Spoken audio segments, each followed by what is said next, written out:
I just killed 2 people and I did 2 arsons. I'm in deep trouble, and they don't know I'm away from Ohio. Jesus. All right, that's why we're gonna get a detective down here. Hey, mom's probably in the trunk. And what? I said, that dude's mom's probably in the trunk. Oh, who knows?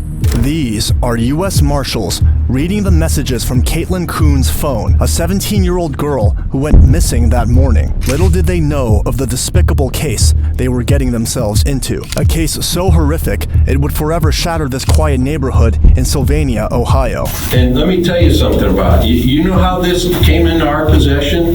You want me to tell you? Mr. Smith is an informant for the marshals. So the whole time this is going on and he's having this conversation with you, he's actually giving that information directly to law enforcement. So, and I'm looking at this message, it didn't sound like somebody who's an innocent victim that was thrust in the middle of the situation.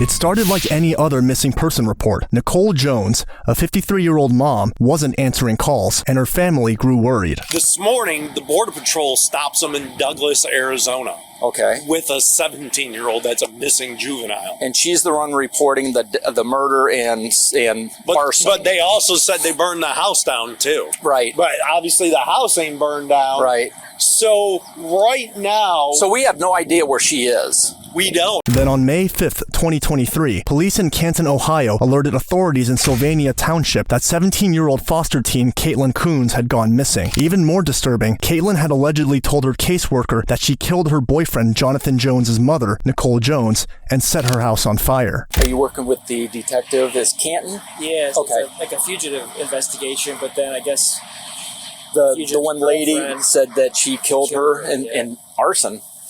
Yeah. Okay. That doesn't obviously so fit, I don't know if I think they're supposedly they took mom's car. The lady that lives here, they're in her car somewhere. When officers dug deeper, things got even stranger. Neighbors said they hadn't seen Nicole in weeks, but they had noticed a man, later confirmed to be her son, Jonathan, slipping in and out of the house. Detectives also learned that Jonathan was already out on bond, waiting to be sentenced for a previous case, which raised even more suspicion. Then came the biggest red flag. Just that morning, Border Patrol had stopped Jonathan at the Douglas, Arizona crossing, with Caitlin, the missing 17-year-old, in the car with him. But for reasons that frustrated the investigators in this video, both of them were released, so Jonathan and Caitlin simply drove off. That decision kicked off a frantic chase. The FBI, local deputies, and state authorities were suddenly scrambling to track them down. Meanwhile, Nicole's whereabouts remained a complete mystery.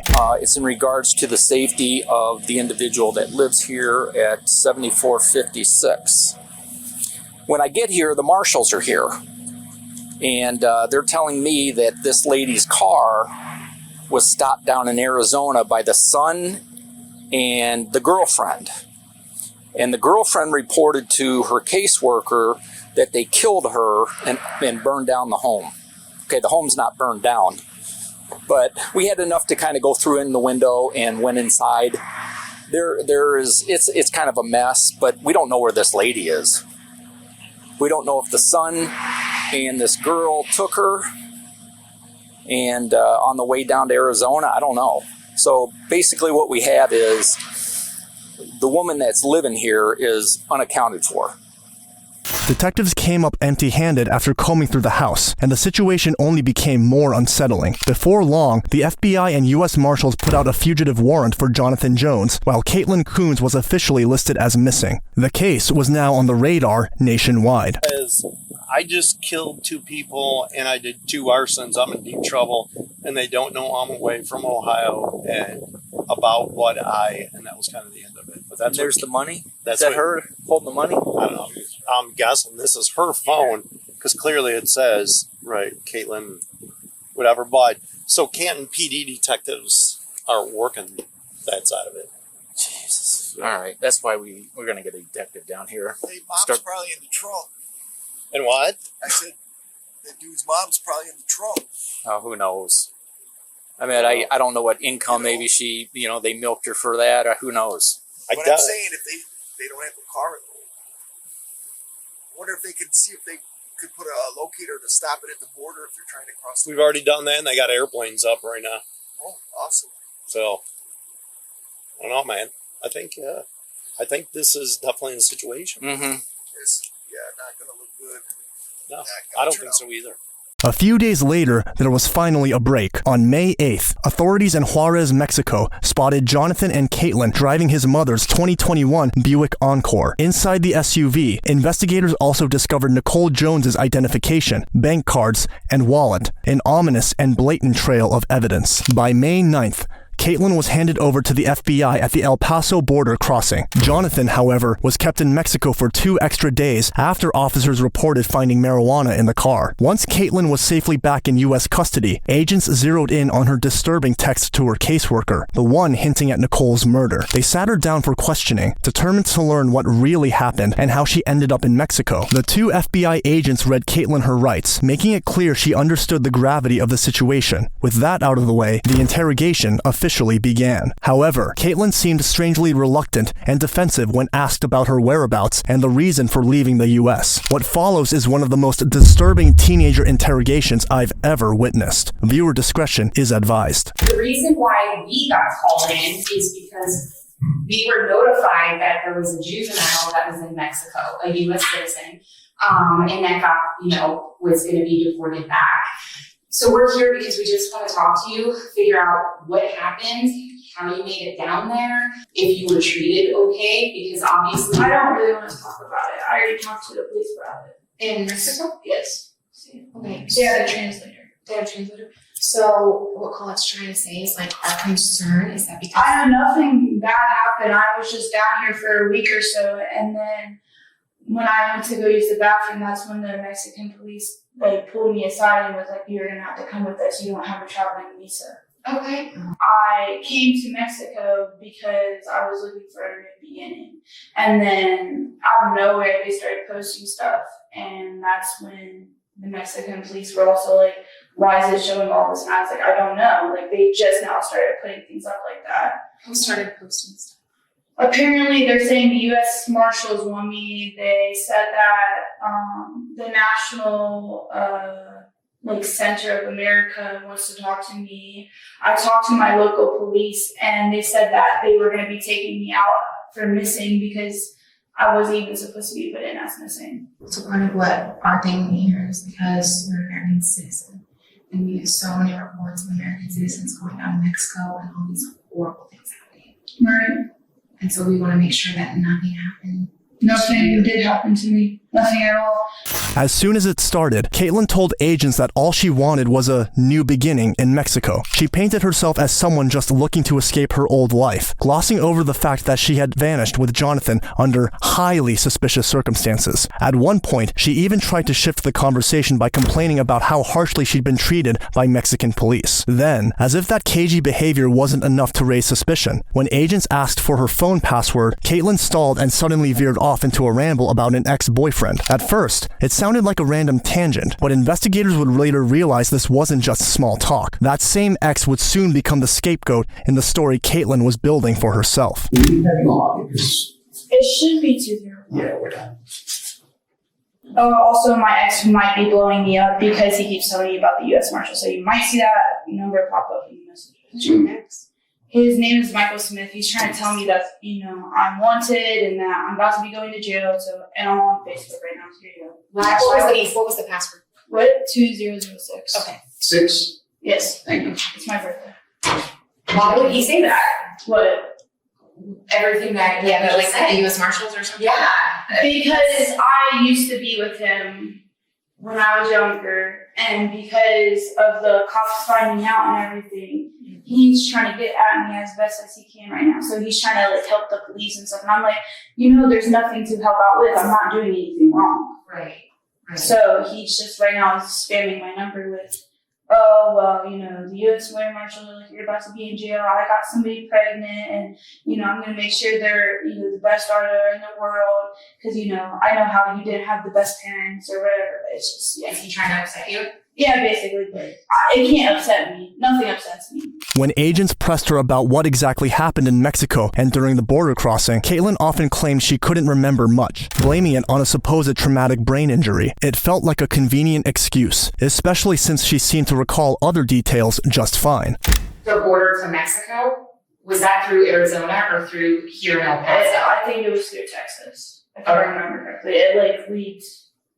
I don't know anything. I'm trying to remember, but I can't. I have a brain injury. It's okay. So, and you can take your time. Was it a checkpoint, or did they just stop you on the side of the road? I think it was a checkpoint. The agents let her talk, carefully giving her space to keep rambling, all while steering her closer to what they really wanted to know, what she did during her time in Mexico with her adult boyfriend, Jonathan Jones, whose own mother, by the way, had coincidentally gone missing back in Ohio along with her car. To investigators, that link was impossible to overlook. So, were you guys driving a vehicle? Yeah. Okay. We were driving his mom's because the mom gave us permission to drive it. And we had a good experience. Like, we ate Mexican food, we stayed here and there, you know, it was a good experience. Like I said, I thought we were good for the most part because I seen like a lot. We did get stopped by the police like once before we got arrested, and they wanted to check out the phone, so we handed it to them and stuff and let them check it out. And then they were like, no, because it has no Wi-Fi. I mean, it only is Wi-Fi only, so they didn't want it. It was the one that I had right now. So they handed it back to us, and then, yeah. Do you remember what day you got there? And if you can't remember, just tell me that. I don't remember. Okay. What kind of jewelry were you trying to sell? Like old ancient jewelry that I had. Not like ancient, sorry. It was like old jewelry, like charm bracelet, rings, like, you know, the rings that girls are. And you said it was a jewelry that you had? Mm-hmm. Oh. For most of the interview, Caitlin leaned hard into a victim narrative. She talked about struggling with eating disorders, mentioned past brain trauma, and her relationship with Jonathan, almost trying to build sympathy points, as if piling on personal struggles would make the interrogators go easier on her to cover up the nightmare that had already torn the Jones family apart because of her. But when the focus finally shifted to Nicole, the very point investigators had been carefully steering toward, Caitlin's act began to crack a little. The vulnerability vanished, giving way to hints of contempt and open frustration. Mark, is he living on his own? Does he have roommates? He was living with his mom to help her out. Living with his mom to help her out? She was going to go with you No, guys? she wasn't. She said that she was talking to her, you know, Superman boyfriend and stuff, and that she had things to do, and I was like, okay. And I was like, yeah, she's about to come to that age. So are you pretty close to Nikki? I'm semi-decent. She doesn't like me just because of my age and everything, but like, she's okay with us being together, obviously, but like, you know, she's like, I wasn't much your age. She's like, she was like, I will treat you how like my mom treated me, and this and that. I was like, okay. Did you ever live with them? Yes. Yeah. Okay. Cool. How did she treat you? She treated me well. Yeah. Mm-hmm. Okay. Well, and I'm not asking to get into it because I don't care, you know, unless you want to talk about it. I don't mean that offensively. It sounds like you have some trauma from your parents. Okay, yeah, I do not want to talk about that because I've already had to talk about that with Children's Services. Nope, and we absolutely don't have to talk about that. I just want to make sure that this lady was treating you well. She was treating me well. Okay. How long did you live with her? I didn't live with her. I just stayed there a few nights. Okay. That's why I when I lived there. You know, I stayed there a couple times. Like, I was called to stay the night. Did she make you sleep in a separate room, or did you sleep with Jonathan? I slept with Jonathan. Okay. But we slept on both opposites of the bed because, like I said, I already know the rules of me waiting inside. Does Nikki know that Jonathan's in jail down in Mexico? I don't know. I haven't talked to him since he got taken away, so I don't know if he called her or the police called or what happened with that. I do not know. Did she know you guys were going to Mexico? Yeah, like I said, we offered her to come with us. Right. Okay. When was the last time then that you talked to her? Well, his son lost signal because of Mexico. So then mine was the only one working, but then mine kept glitching out. So we didn't really have working phones in Mexico. Probably because you were hooked up to the Mexican network. So before you got to Mexico was the last time you talked to her? What? When did you last talk to Nikki before? I think it was like right when we went to Arizona. It's like when we talked to her. But I don't know when that was. I just know it was like right before we got to Mexico. We talked to her as we were making our way out to Mexico or whatever. But then she was talking about like she's busy, she doesn't want to talk, go on a walk. Like I said, she's a busy person. I'm not going to keep an old woman. I'm not trying to get yelled at by somebody. So we just kept traveling and stuff, and we were like, maybe she just is doing her own thing. Let's like not bother her. So that's how that went. Caitlin's comment about Nicole getting to that age is something you must remember for what's to come. What really stood out, however, was how defensive and aggressive she became after a while. At one point, she started questioning the FBI's motives for even interrogating her. When did you guys leave in Ohio? I do not know that either. You don't know? And a guesstimate? I don't know an estimate either. I just know that we entered Mexico a week ago and that we went through some states along the way. Okay. I don't remember the states. I know one of them was Arizona. I know that we were in Texas at some point, and I know that we went to Mexico. That's all I know. I remember which way you went. How are you guys gonna vote for? For a while. Are we almost done with questioning? It's a long time. Yeah. I mean, because I feel like we talked about what happened in Mexico. I feel like I went over everything there is to need to know about if there was to be something, and I am ready to get back to America. So. I got that, and obviously I can tell that you're getting like a little bit upset, you know? I am, because I'm not, like, I'm literally in whatever this is, there's jail cells by there, I'm sitting on this metal thing, I could literally, be out and about. Right, so, so I can clarify, it's because you're at what's called the port of entry. You're at a port of entry, right? So, and you guys said that you wanted to know what happened in Mexico and stuff, and make sure that I'm not doing anything illegal, and that's the reason why I gave you my password. correct. And so you're 17, right? Correct. And so you're still a minor, right? Well, we're in Texas, so I'm legal here. You are legal here, but out of Ohio, you're still a minor. Mm-hmm. And so we just wanted to make sure that when en route, that you're okay. And I am okay. Caitlin lashed out at the agents when they asked her to recall specific details, still hiding behind her brain injury as an excuse. She was starting to realize this wasn't just a routine check on a U.S. citizen who crossed the border. And when the agents brought up that they were alerted about a possible minor abduction, she rushed to deny it, her frustration starting to show. Oh, Jonathan in trouble for something? Is that why they were saying he was a fugitive? I don't know why they said he was a fugitive. I know that as soon as we got to the police here and we told them everything, they understood, and they just said that he was going to be in jail for 2 days. Okay. So, yes. Okay. So we get notified that we have a child that's in Mexico and that's being deported back. We need to make sure that you're okay. I know, once again, like I said, I am okay. I feel like we keep revisiting the question, is she okay? What are the signs that she's not okay? And I'm showing you that I am okay, and I'm saying I am okay. So you need to take my word for it. I am taking your word for it because now we're face to face, right? But what up until an hour ago, we were not face to face, and we have been notified that you were listed as a kidnapped child, right? Okay, well, I will talk to whoever I have to talk to about that because I was not kidnapped. My caseworker knew that. I left voluntarily. So Who's your caseworker so we can talk to them? her name is Rachel. I don't know her last name. I'm kind of getting irritated because this took longer than I imagined. The people that I came with, they told me that I was just going to be dropped off and that, I can make it my way to Ohio myself. And then this happened. So I feel like I was lied by the authorities of that. And so I feel like my time is being wasted because obviously I'm okay. I'm not kidnapped. I'm perfectly fine. I don't see anything that would show any signs of kidnapping. I have my phone, so if I needed help, I would contact help, or I could get fire or help. So I think that this is just a big discommunication with the whole world. So I'm ready to leave. That's all. Okay. This is where things went from bad to worse for Caitlin. The FBI pulled out their strongest card yet, her own Facebook messages, where she shamelessly bragged about the horrific crimes she had committed.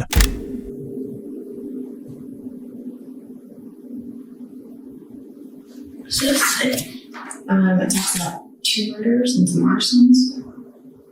With nowhere to hide, Caitlin's first move was to deflect, insisting the messages weren't hers and blaming them on her ex-boyfriend, Michael Smith. This is when my ex hacked in my account. I can write you his name down here. It's trailing. This is the one that keeps texting me, and this is back from when I lived with him. He hacked my account. Why would he have done that? Why is he so pissed off? Because, like I said, the authorities are on his ass right now because back when I was 14, when the FBI got hold back then, because they thought the same thing that I was, advocate, even though I wasn't, it's when I ran away to go be with him, and I left that then. That's the reason why I know not to do it right now because I'm not 18 yet.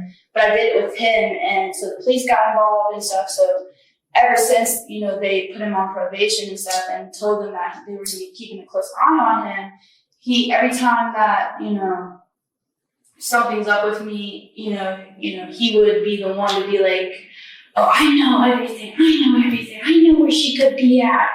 Because, when's the last time I ran away? When I was 15, I ran away. That's the last time I ran away. But, before that, whenever I was running away or whatever, he would be the one to try to find me, this and that. But ever since I got with Jonathan, that has been a big thing towards him. And he doesn't like that. Who did he send this to? I don't know. Did you know about this before I showed it to you? What? Did you know about this before I showed it to you? No, I didn't. I was really surprised by that. I know that photo because I took that or whatever because I like doing photographic or whatever. And then I think this photo right here is when I went to go get my nails done. But I don't know about this message right here that says I killed 2 people and 2 persons. When those photos have been taken? I don't know the exact date. It might say it in my phone. So I understand what you're saying. You're not a victim. Okay.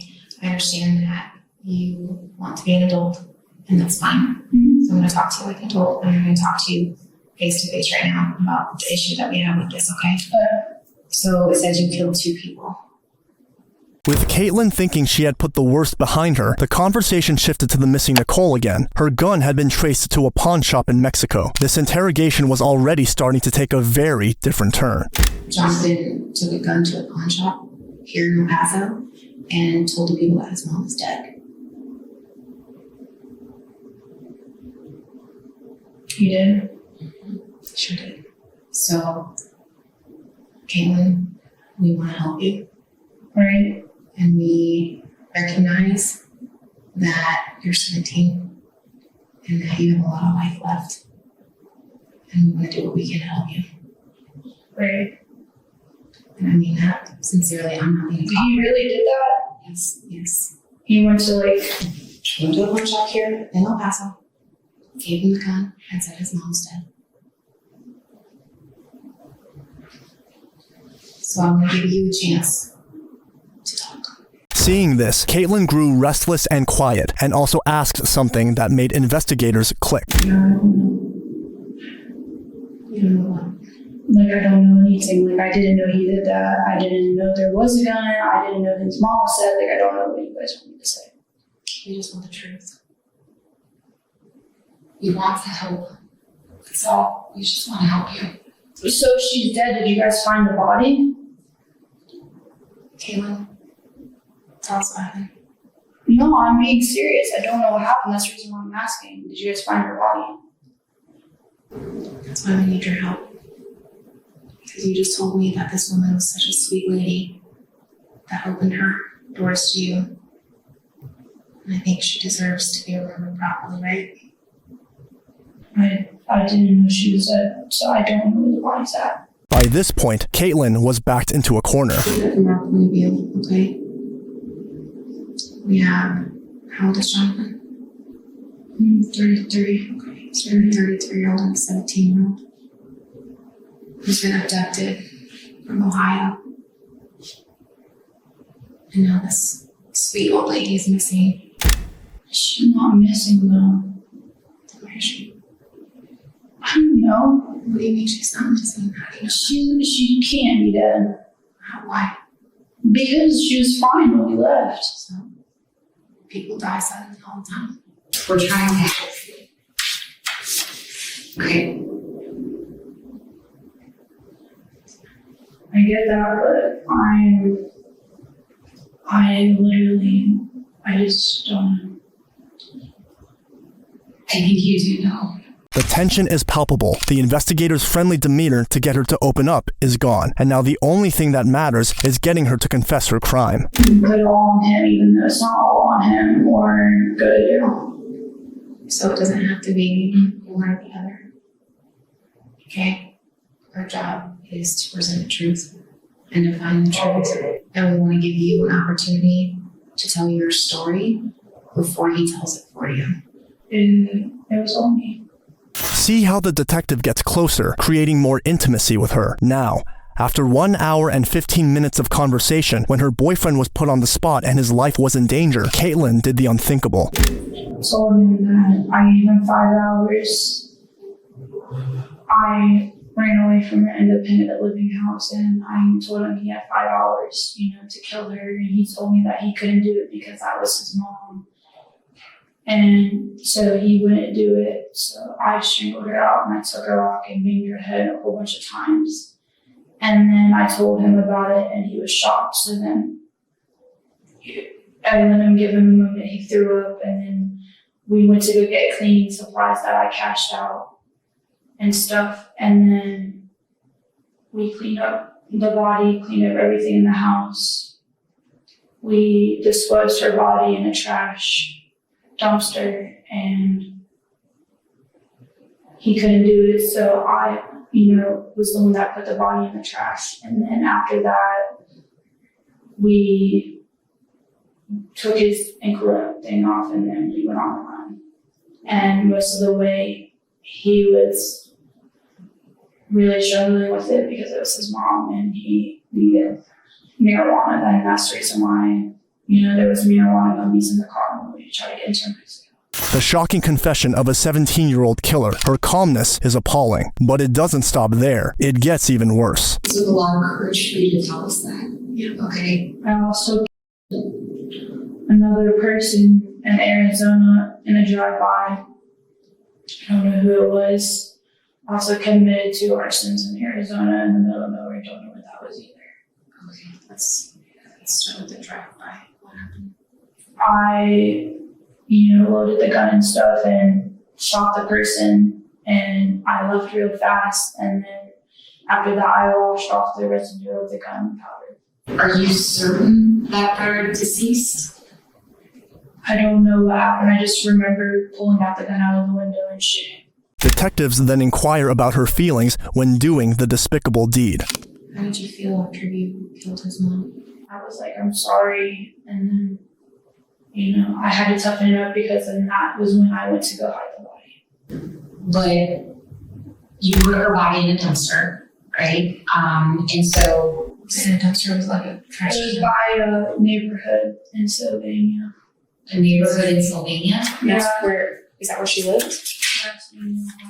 So it was an apartment dumpster? Yeah, and then I threw away all the evidence in big double trash bags and they took the trash.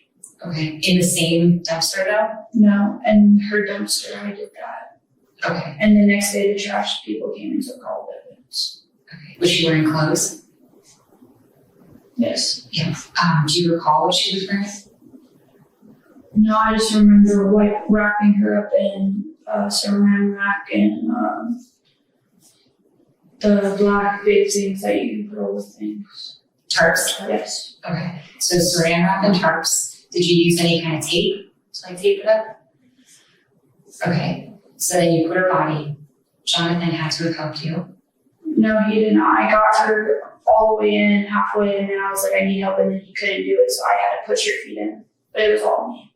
Okay. The only part he helped in any of what happened is driving to Mexico, because he said that, to be able to get in Mexico, it needs to be an adult driving.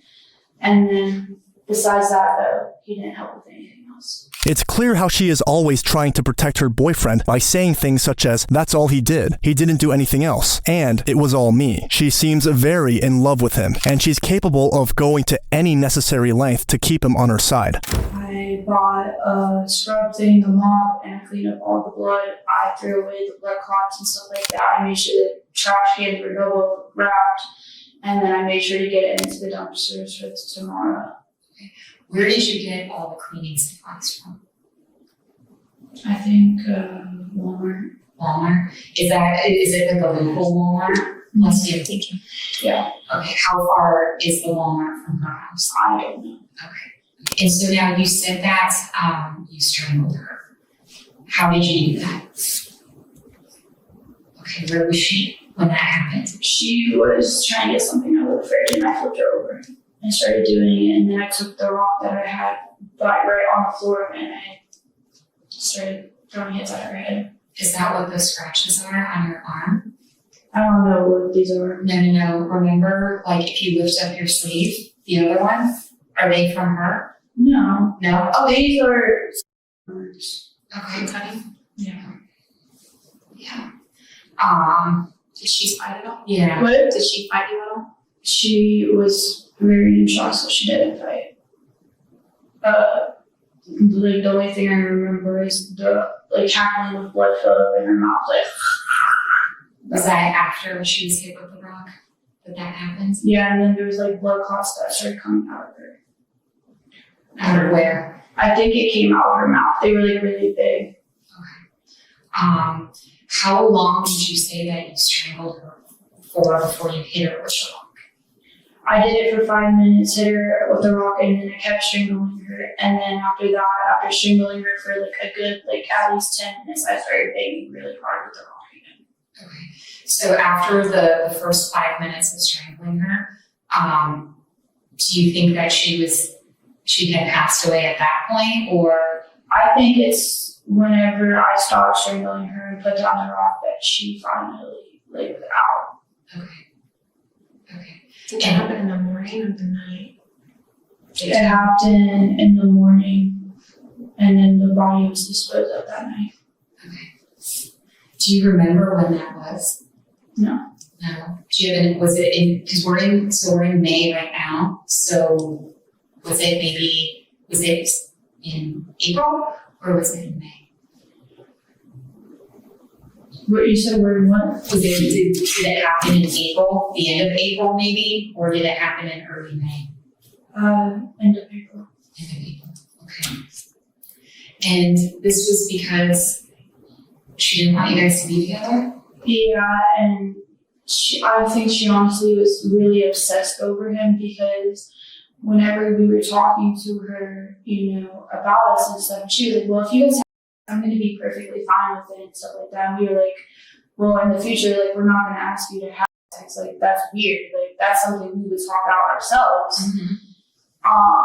And stuff like that. And, she was just always all over her son. Always handsy with him and stuff like that, and being really flirty, if that makes sense. Inappropriate? Yes. Okay, so not like an only son and mom relationship. A very inappropriate relationship. Okay. Do you know if they ever were involved?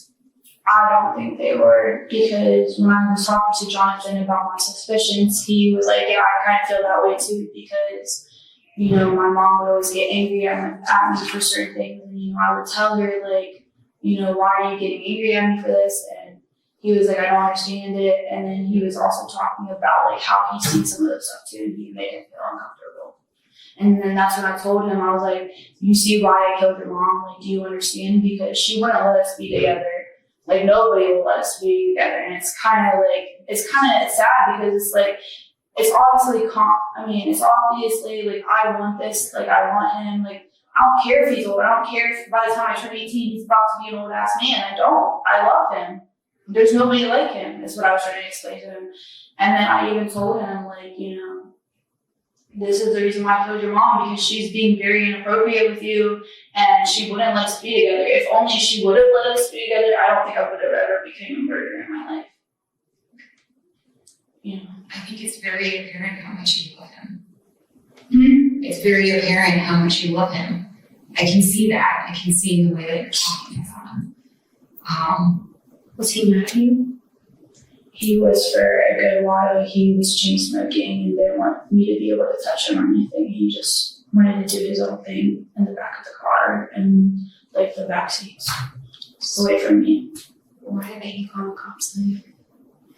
I think the reason why he didn't call the cops is because when we got arrested back in Wood County, back in, I think it was October or whatever, Wood County's a really bad county for your charges, the charges that he got. He got a charging for kidnapping and, And that involved you? But That involved you? yeah, and they wouldn't let me testify or say anything because of my age. And I kept telling them, like, I will tell them, you know, what happened and that everything was good, because they were trying to say that he trafficked me. And then they said that wasn't a thing. They said that, you know, the reason why he got arrested is because we were selling pictures of myself and stuff like that. And whenever he got arrested, you know, I told him I love him, and, you know, I already told him I was going to tell them the truth. If they ever found out about what happened, I was going to tell them. Later, when asked about Nicole's belongings, Caitlin detailed what she had done with the possessions and money of the woman she had brutally murdered and admitted she had sent the incriminating Facebook messages herself. This was exactly the confession the detectives had been hunting for, explicit and undeniable. So, was this you then? These messages? Yeah, I don't know who it was to them. Did you send it to more than one person? No. The phone that you sold in Mexico, was that Nicole's phone? No, Her phone was left at the house. her phone's left at the house. Mm-hmm. So it was one of your old phones that you sold, or was it someone else's? That was my old phone. Okay. What about the jewelry that you guys pawned? It was her jewelry that I found and I gave it to him. Okay. Did you, you or Jonathan, you said that you had like her credit cards and stuff. Did you take money out of her bank account? Did you? I took out, she had $30,000 in there, and I took out all of it. But contrary to most killers, Caitlin was determined to share every single detail of her crime with the detectives. Were you strangling her? I put it by the cabinet that had snacks in it. Okay, did she see that rock beforehand? It was right by the refrigerator. Okay. It's like in that, Where did you get the rock from? outside. In your yard? And did you get it from the front yard or backyard? Well, from the front or backyard. I got it from like off like right here. Like, so kind of in the front yard, but not, but like also like the street walk. Okay. When did you take the rock into the kitchen versus when the strangulation happened? I did it whenever we were asleep. I, you know, was right before I told him or whatever. I put it right there or whatever. I was like, you got 5 hours. So about an hour before this happened, you said, because it was like an hour later nothing would happen. So an hour before it happened, you put the rock in the kitchen. And that was kind of your plan of what you were going to do. Thank you for clarifying that. What is the why 5 hours? What? Why 5 hours? I don't know. I thought it would have like make him like be wrong. I don't know. Okay. What time would you say it happened? I know it was maybe it was 12 because I think it was like around like 4 p.m. or something. That he happened to him. But I remember him when we were talking about way later down the road, he was like, you literally killed my mom and you literally gave me until 4 p.m. And he was like, I can't believe you. And he's like, I love you so much, but like at the same time, I don't know how I feel about this, is what he was saying. Were you like sad, upset? Were you getting mad as time was going by? I was sleeping. You were sleeping. Okay. And so then you woke up, and then what happened? Well, I didn't wake up. I was laying down or whatever in bed, and I heard them talking, and I was like, time is coming by fast. I was like, what is he doing? And then that's when I ran out there, pushed him aside, made him go to the room, and then that's when I full on took her life. Did she know that you were in the house, or were you hiding in the I house? was hiding in the house. Okay. How long had you been hiding in the house? 3 days. 3 days. Where were you hiding in the house? I was hiding in the bathroom. In the bathroom. Does she not use that room? No, she has her own bathroom. Okay. Why didn't you hide in his room? Because he didn't. He didn't like want that. He was all against me and he was staying there. Like, he wanted us to be together, and I was like, well, I'm about to run away, so it's either I can go be with you or I'll find somebody else. And he was like, okay. And then, you know, I showed up, and then he was like, the same way he was whenever I murdered his mom. He's like, I don't know what you want to go hide in there. Was there ever any close calls, especially if Nikki doesn't work? And it's not close calls. She doesn't even go down that area. Okay, so it's in a different section of the house then? Okay.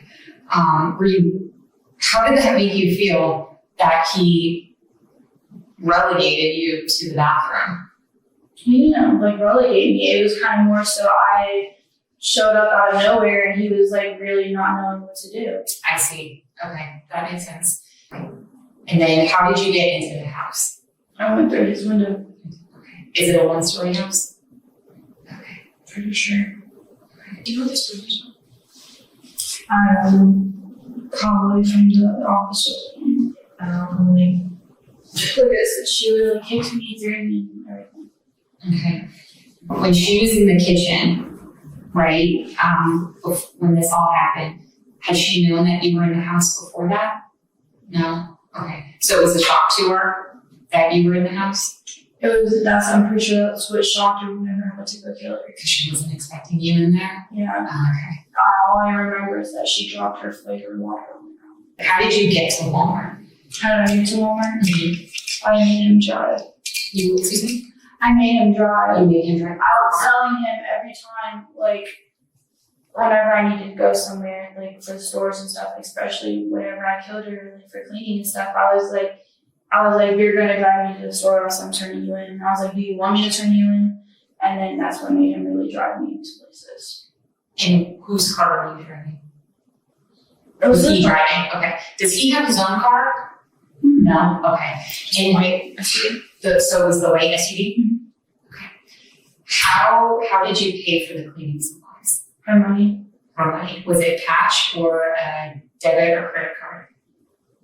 Cash. Cash. Okay. Was the cash that you paid for, was that from an ATM or was that cash that she had on her? 18. Did she have any guns in the house? She had that's the gun that we took and pawn shopped. Okay. So was it registered to him or Jonathan? Do you know? It was trying to register to her. Her. Where did you find that gun? Where did I find it? Or Jonathan? Who? I found it on the table that was in the kitchen room. Was it in a drawer or? No, it was on the table. Just, she kept it out in the open? Yeah, she kept her gun there, she kept her weed all up on there. Okay. Did you guys take the weed? Okay.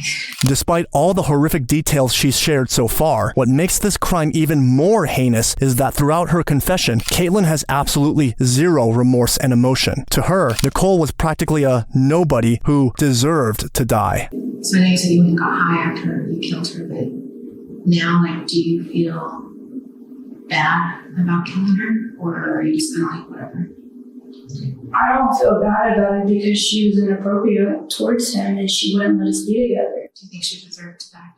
Yeah, I do. And I mean, it's not like she was about to die anyways. I killed her because she gave me really two good reasons. She wouldn't let us to be together, and she was very inappropriate towards him. So and it's like, she didn't have friends, she didn't have family. So it's like, honestly, it's like I killed nobody. Well, what about the lady that was shot in Arizona? I don't know about that person. I did that when I was younger.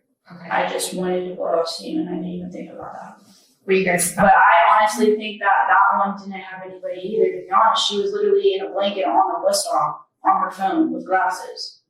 So was she sitting down? Okay.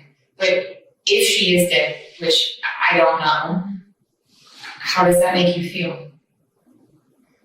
I mean, I don't know. I don't know how I feel about it. I mean, she was just an innocent bystander and you were angry and you shot someone that did nothing to you. Yeah, but at the same time, I could have not shot her. That was the first time I shot somebody in my life. Well, try to shoot. What about, have you been worried that they found Nikki? Have you been trying to figure out if? I'm pretty sure they haven't found her because just the simple fact that, like, my stuff and his stuff aren't plastered out there like crazy. And I don't think they would have even noticed she was, because like I said, the trash literally took all the evidence. I cleaned it up pretty damn well. With this shockingly inhumane confession, the case seemed closed. Caitlin had killed Nicole Jones simply because the woman disapproved of her adult son being in a relationship with a minor. But this is not finished yet. Back in Ohio, facing trial as an adult, Caitlin Coons entered into a proffer agreement. Think of it as a deal with prosecutors where you might get a more favorable plea deal, but if you lie, the deal is off. I'm Erin Kennedy, I'm the prosecutor on this case. My understanding is you want to speak with us today. Is that correct? Okay, you've waived your right to remain silent. You're with your attorney, but have you read this proffer agreement? Yes, I have. And in this new setting, Caitlin's story does a complete 360. The same girl who once coldly confessed to murder and cleared Jonathan now painted him as a monster. Jonathan Jones. Let's see, what relationship did you have with Jonathan? I would say, like, at first, like, it was just a friend, then boyfriend, but then, like, just a manipulator. Like, Okay. he just me and stuff like that. So I don't know what you would call that. Okay. In what way did he use you or manipulate you? He used me multiple times and stuff like that. Okay. Did you ever have a consensual relationship with him? For a minute, yes, we did. Okay. Would you define a minute? What do you mean by a minute? Like, so like the 2 months, I was with him for 3 months back before he caught the case that he caught for the kidnapping and crimes against me. For the 2 months, we was consensual, but then after a while, he wouldn't let me leave. Like, he would threaten to kill himself and stuff like that. So I stayed with him, but he would me and stuff whenever I would be asleep.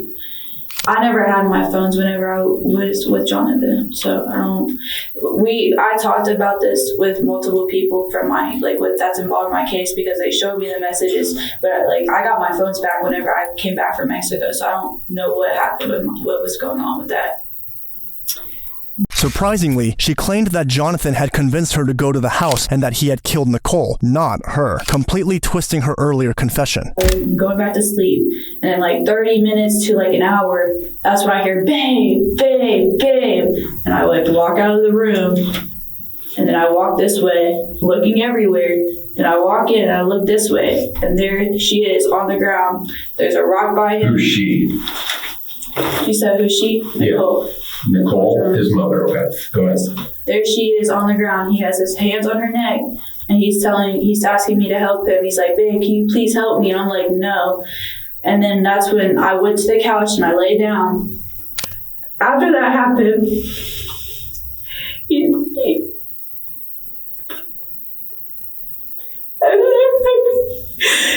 we had to go to the store. And I went with him.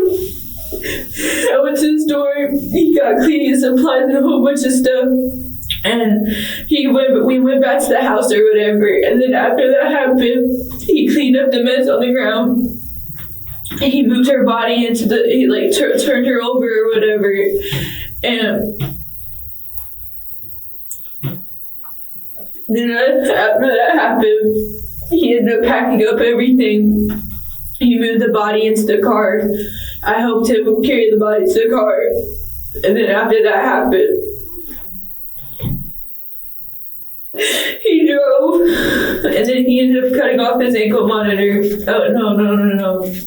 I guess he had it on. I thought he cut it off before, but he drove to his apartment place, and he got out of the car. I got out of the car. Caitlin shamelessly manipulates the facts, blaming Jonathan for the murder, the drive-by, and the arson, framing herself as his willing partner in crime out of love. Very different from the story she told before, likely because a lawyer advised her to do so. You still love him? Yeah. You're still gonna do what he says? Right here, right now? I want to see the phone for him so badly. He's the only person I have. I really don't know how to explain it. I promised him that I would take the fall because I don't know. it's hard for me to make sense, but I said it in the moment though. I was like, I'm gonna take the fall for you. I'm gonna take the fall for you, because I knew that they were looking for us. Because mind you, I'm the one sending out the stuff, so I knew it was gonna happen sooner or later. It's like I kind of set myself up in a way. Like I wanted to be like painted as this monster. The problem, however, was that investigators already had her full confession from El Paso, where she admitted the exact opposite, so they quickly shut her down. Okay, and based upon your very explicit words, we got a search warrant, went to the house, and the physical evidence in that place is exactly like you said. Exactly like you said.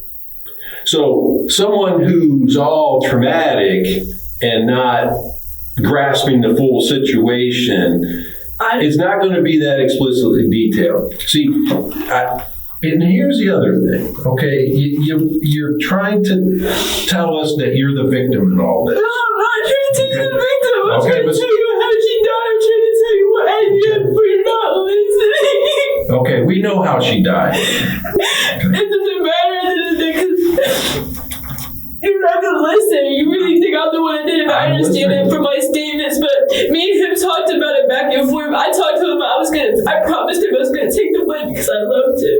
Okay. I told him I would. Well, it's funny because that's another thing that you said that you did. You did a drive-by shooting, and you shot this guy standing on the street corner. You think he's dead. That's what you told someone, okay? So you're very explicit about that. And then you were taking your socks and soaking them in lighter fluid, setting them on fire, and throwing them out the window trying to start a fire. Okay? So what gets me is, in the past, you've been so specific about all these things that have happened. Now, all of a sudden, it switches from, I did this, to Jonathan did this, this, and this. Okay? I did dump the body. I told you guys that, but I didn't kill her. And let me tell you something about it. You know how this came into our possession? You want me to tell you? Mr. Smith is an informant. I don't know, he told me. For the marshals. So the whole time this is going on and he's having this conversation with you, he's actually giving that information directly to law enforcement. So, and I'm looking at this message, it didn't sound like somebody who's an innocent victim that was thrust in the middle of the situation. Finally realizing she dug herself into a hole, Caitlin broke down completely. By this point, it was obvious no one believed her fake sobbing or her attempts to blame Jonathan, since they already had her earlier confession. Just take a deep breath. Take a couple deep breaths. I wonder if we should just call it now for the mental health assessment to be done. You want to be finished speaking for today, Caitlin? No, I want you guys to understand. I want you to see. I don't know what I need to do. I just want you to see. I was scared of him too. Please don't let me get away with it. In the end, the proffer agreement revealed her as an unreliable and opportunistic liar, sealing her fate rather than saving it. It seems that you remember a lot when it's convenient for you, okay, when it helps you. But when it's not convenient for you, then things become a little fuzzy. No, I know everything, but I told him it's gonna hurt. It hurts to talk about every single thing. I really feel guilty for everything, even if I wasn't what I didn't wasn't. It really hurts. It really hurts. I know that I'm not right in the head because of everything. And I keep asking for help when nobody gives me help. I know, but that's, there's a lot of people who are not right in the head. Very, very, very few of them really murder someone. Nobody. I'm telling you. You're good. You're good. No. I didn't kill nobody still. And then the day they think that I might as well be the one, right? I might as well just say I did it. So I'm like, wait, that's why I keep thinking. It's to us, I mean, you gave a lot of very explicit details about how this was done. And those are generally the details that someone provides after they walk in and witness a traumatic situation. Generally, people forget things, okay? But you remembered so much that you gave explicit details. By the time this interview ended, one thing was clear. Caitlin Coons had lost every shred of credibility. On June 4th, 2024, the truth settled somewhere between their stories, with Caitlin Coons as the killer and Jonathan Jones as her willing accomplice. That day, they both took plea deals, pleading no contest to aggravated tampering with evidence, and abuse of a corpse. Their sentence was life in prison, with parole only possible after 25 years. Sadly, despite all efforts, Nicole's body was never found, denying her family the chance to lay her to rest. It's a really dark reminder that sometimes the most disturbing monsters hide behind youthful innocence. If you found this video interesting, don't forget to like, subscribe, and hit the bell icon. I'll see you in the next one.